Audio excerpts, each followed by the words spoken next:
to The Hypnotist, the show that gives you inside access to cutting-edge hypnosis with real clients facing genuine issues. Brought to you by the hypnotherapist demanded by celebrities, CEOs, and even royalty, Adam Cox. These recordings took place live from Adam's clinic in London's world-famous Harley Street. So, get yourself comfortable and enjoy today's episode of The Hypnotist.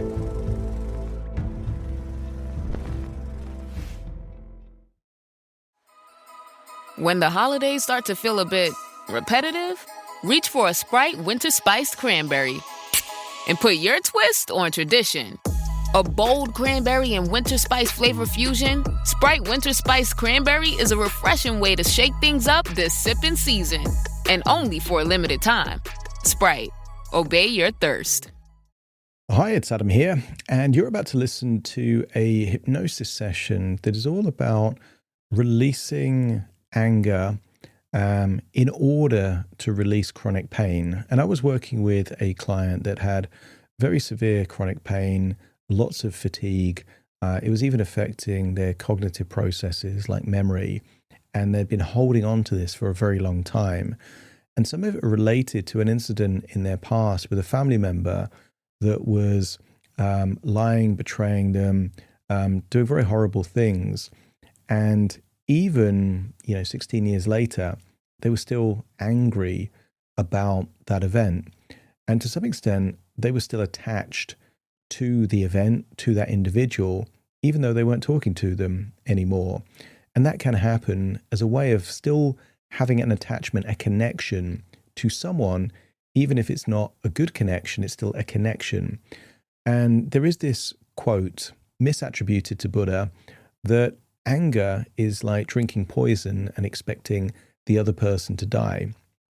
And it really felt like that was the case with this client, that all of this anger, all of this resentment, all of this emotional pain that they were holding in wasn't harming the person that they'd fallen out with. It was harming themselves, and it was causing a lot of emotional toxicity, to use a metaphor.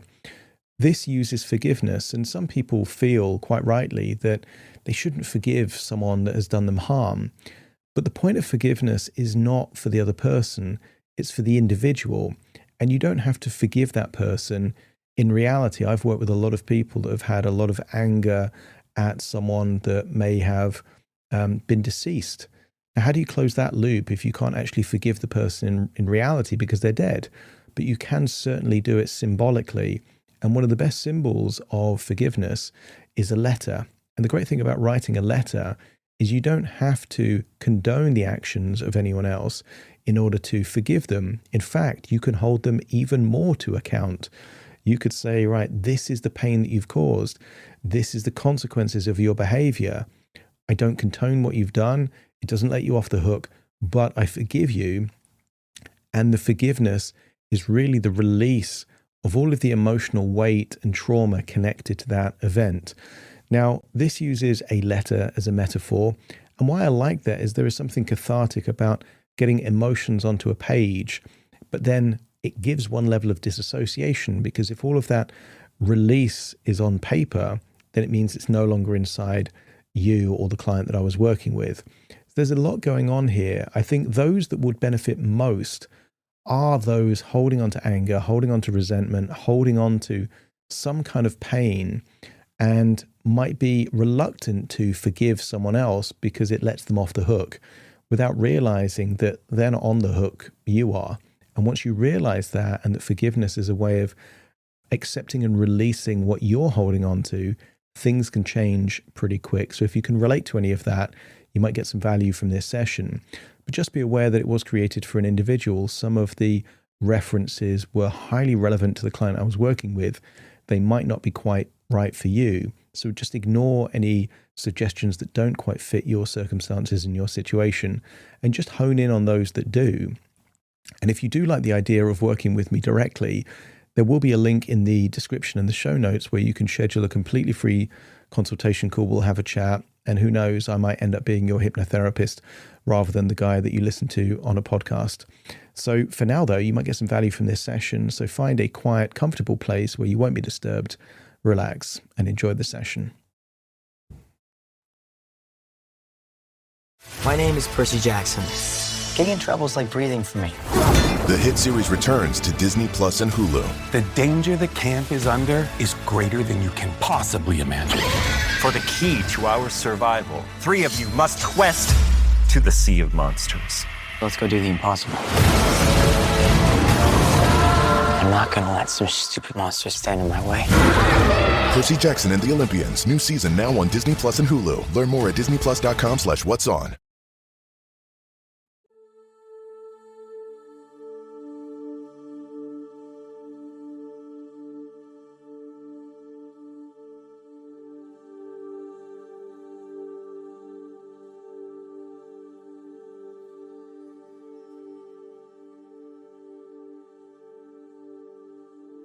Take a deep breath in. And as you breathe in that feeling of calm, relaxation. And as you exhale, feel a wonderful feeling of release. You've been holding on to a lot.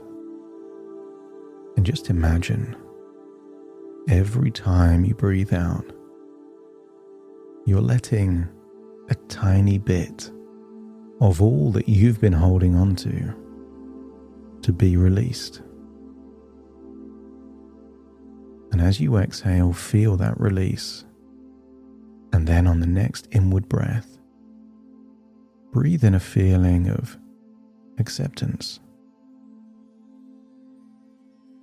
You can accept things that you don't like. You can accept things that aren't helpful. You might not like it that there's people in the world dying of hunger, and yet you can accept that that happens. And you can accept that wonderful things can happen too. Every day there is someone with pain that wakes up without pain. There is someone that's been holding on to hate or anger, resentment for years, and then one day lets it go. You can accept that a caterpillar can and does indeed turn into a butterfly. Therefore, you can accept that change is not just possible, it's inevitable. It's almost impossible for anything to stay exactly the same. Things change. People change. Things move on. Some people think that Einstein once said that the definition of insanity is doing the same things and expecting a different result. And I want you to think about what you've been doing for the last 12 years. What's one consistent thing you've done throughout that whole time that might be the cause of something you want to change? And it stands to reason that there's a high probability that if that one thing changes, then certain things can alleviate, be released, let go. So continue to breathe in that resourceful relaxation and continue to breathe out any feelings of stress, worry, or tension, releasing in every outward breath. And maybe your outward breath gets longer each and every time. Breathing out for longer and breathing in nice and deep. That's it. With every outward breath, the muscles in your face and around your jaw relaxes. The shoulders let go of any tension, and the whole body begins to shift out of old patterns of rigidity, high alert, and into something calmer, something steadier, something safer. And you may notice a sense of drifting, as if the mind is slowly loosening its grip on the outside world and turning inward toward a calmer place within.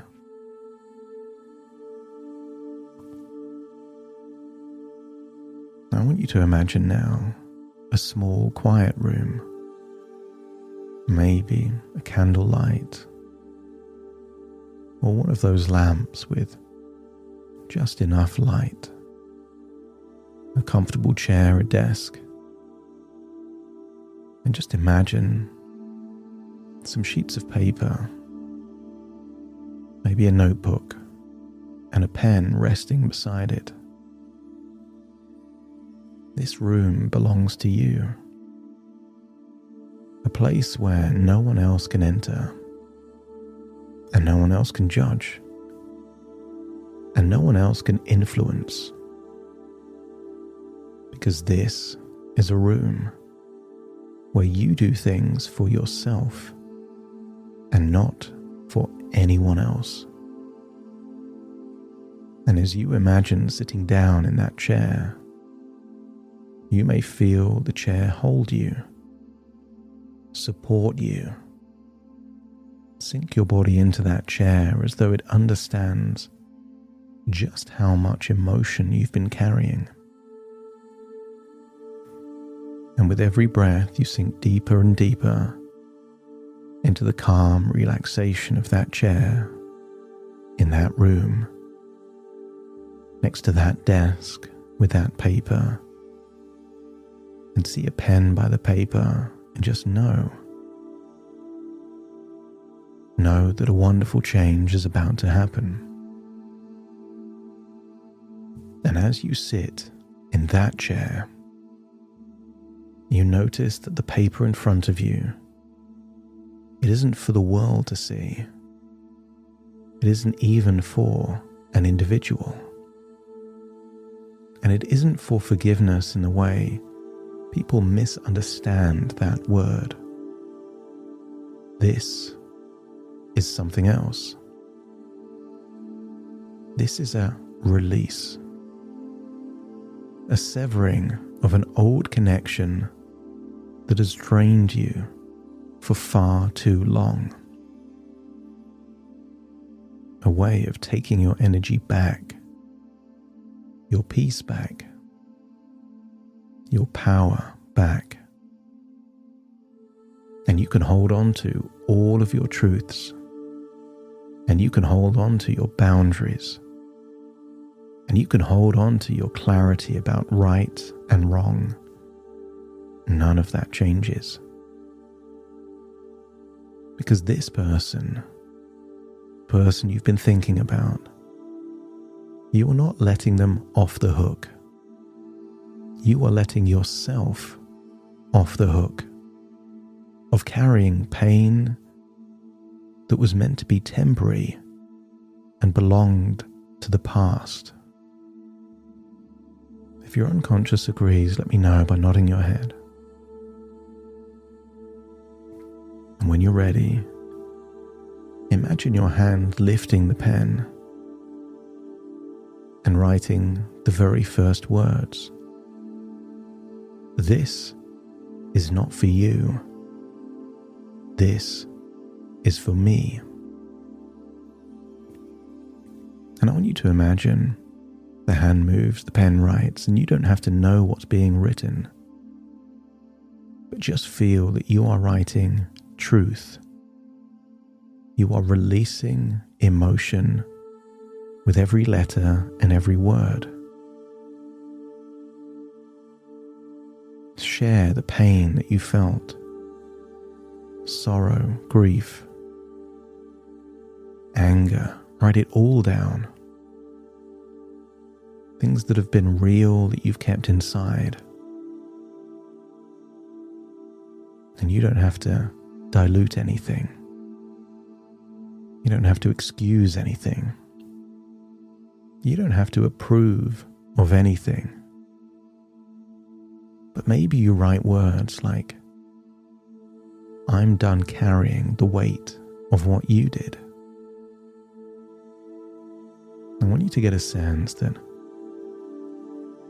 holding on to anger is like drinking poison and expecting the other person to get sick or die.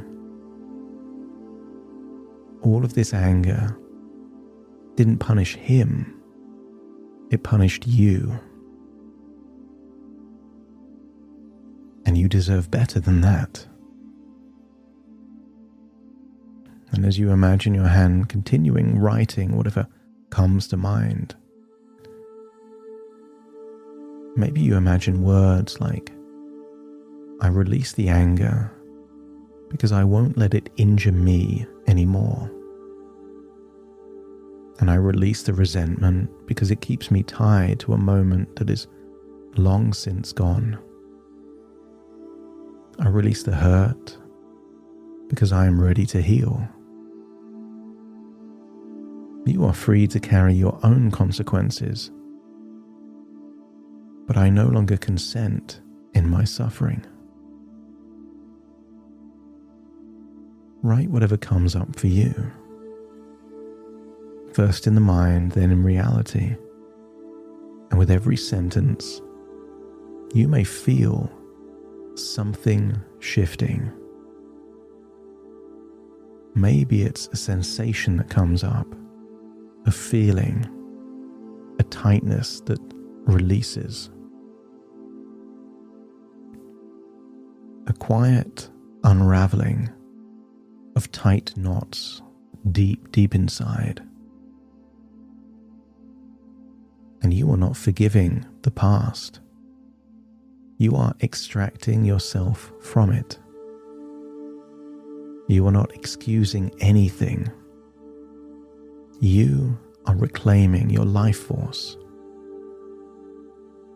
This anger has been like a parasite, draining your energy, draining your cognitive facilities, giving you pain as a side effect.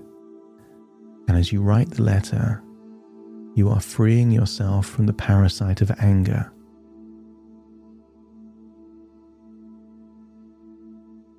I want you to get a sense that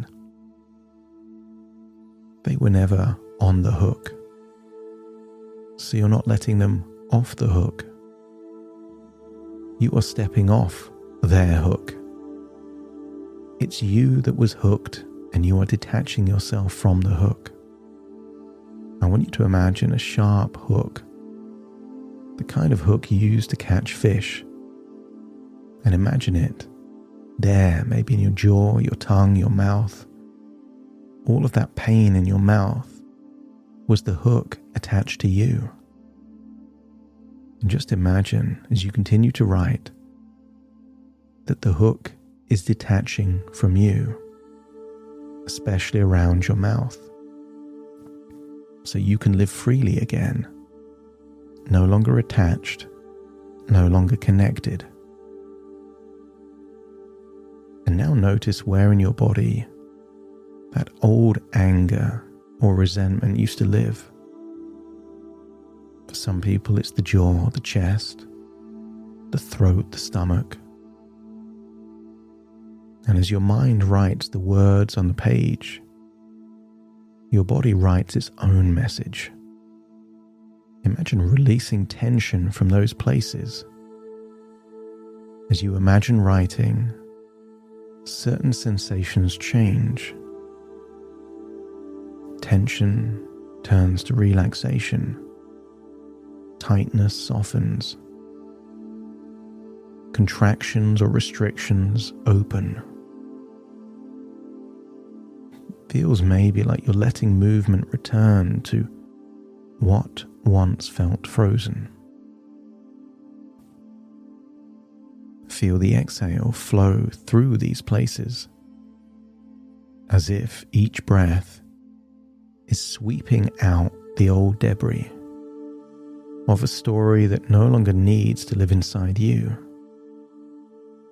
This is your body and your nervous system unhooking itself from the trauma of the past.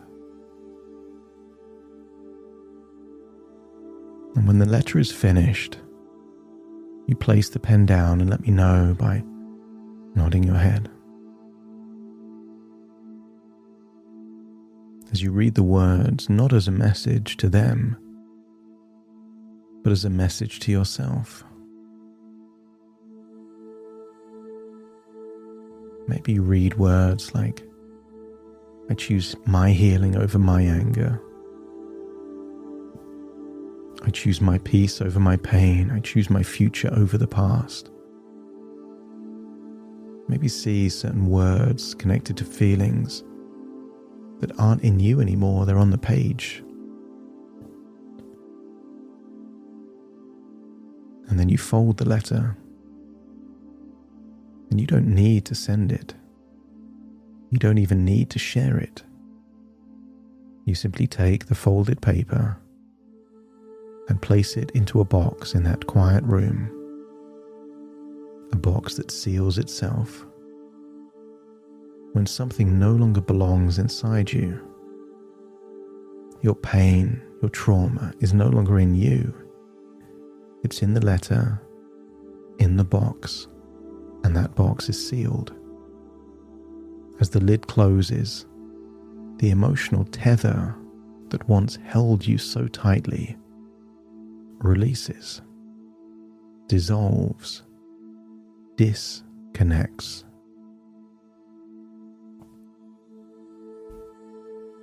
You are not the same person who went into that room. Imagine leaving the room, walking out like a weight has been lifted off your shoulders, like a tightness has been opened, like your body and your mind has permission to rejuvenate, to heal. If a fish was tethered to a hook for weeks or months, the healing can't take place while the hook is inside them. Only when the hook is released can the healing truly begin.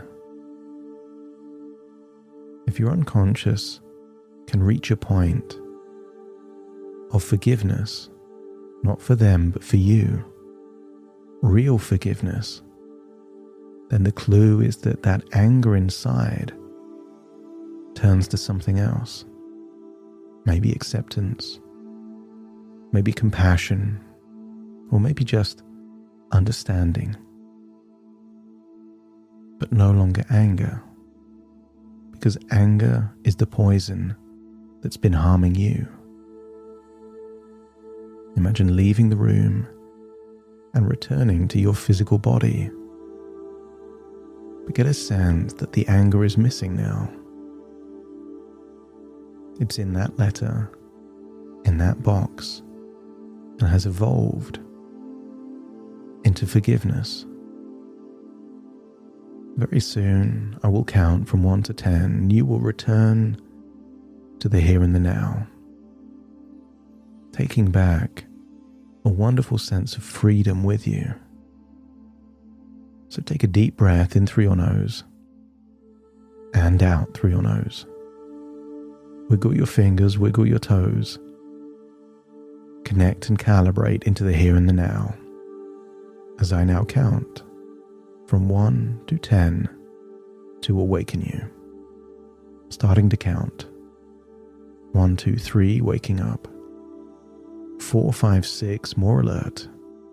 7, 8, open your eyes, open your eyes. 9, 10, wide awake, wide awake, wide awake.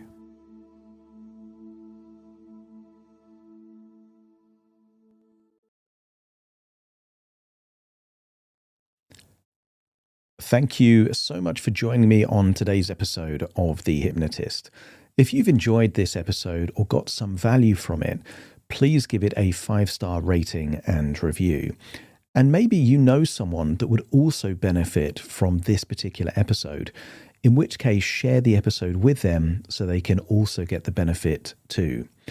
And if you would like to listen to this episode where it's just the hypnosis, so no intro, no outro, no explanation, just the hypnosis and completely ad-free, there will be a link in the description where you can subscribe at a very low cost and only get access to the hypnosis. So if that's of interest, please check that out. Thank you again for being a regular listener of The Hypnotist, and I'll see you again soon for more.